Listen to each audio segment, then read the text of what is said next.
सैन्य भरतीच्या पूर्व परीक्षेचा पेपर फुटलेला होता आणि या प्रकरणी ठाणे क्राईम ब्रांचने मोठी कारवाई करत अनेक जणांना बेड्या ठोकलेल्या आहेत, अनेक जणांना अटक केलेली आहे आणि यामध्ये विविध ठिकाणच्या लोकांचाही समावेश आहे। परंतु मास्टरमाइंड अजूनही पोलिसांच्या हाती लागलेला नाहीये।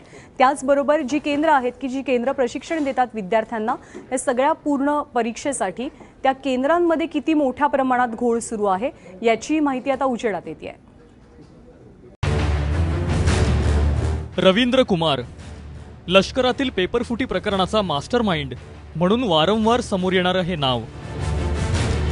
पोलिसांसह मिलिटरी इंटेलिजन्स कडूनही रवींद्र कुमारचा शोध घेतला जातोय, मात्र तो सापडत नाहीये।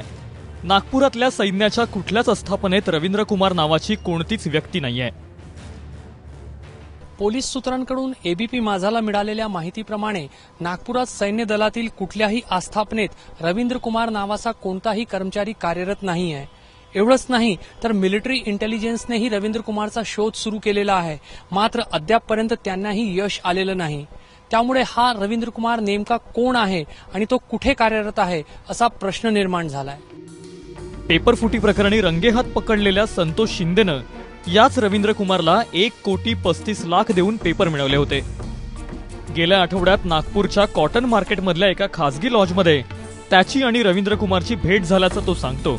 रवींद्र कुमारचे एक नव्हे तर 5 मोबाईल नंबरही त्यानं दिले आहेत, मात्र एकही नंबर सुरू नाहीये। त्यामुळे संतोषच पोलिसांची दिशाभूल करत नाहीये ना, अशी ही एक शक्यता वर्तवली जाते। नागपुरात सैन्याच्या पेपरफुटीचं हे पहिलंच प्रकरण नाहीये। या आधीही नागपुरात 2014 मध्ये पहिल्यांदा पेपरफुटी झाली। त्यावेळी विद्यार्थ्यांना मोबाईलमध्ये उत्तर पुरवण्यात आली होती।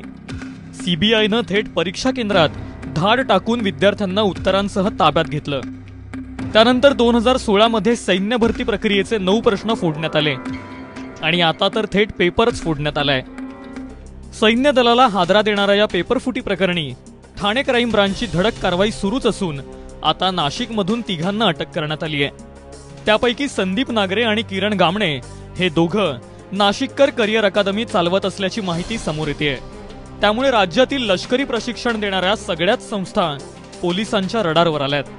नागपुरात गेले 3 वर्ष सैन्य भरतीचे पेपर फुटतय आणि त्यामुळे पेपर फोडणाऱ्या या रॅकेटची पाळेमुळे शोधून त्यांना पूर्णपणे उद्ध्वस्त करणे हे जास्त गरजेचे झाले आहे। रजत वशिष्ठ, एबीपी माझा, नागपूर।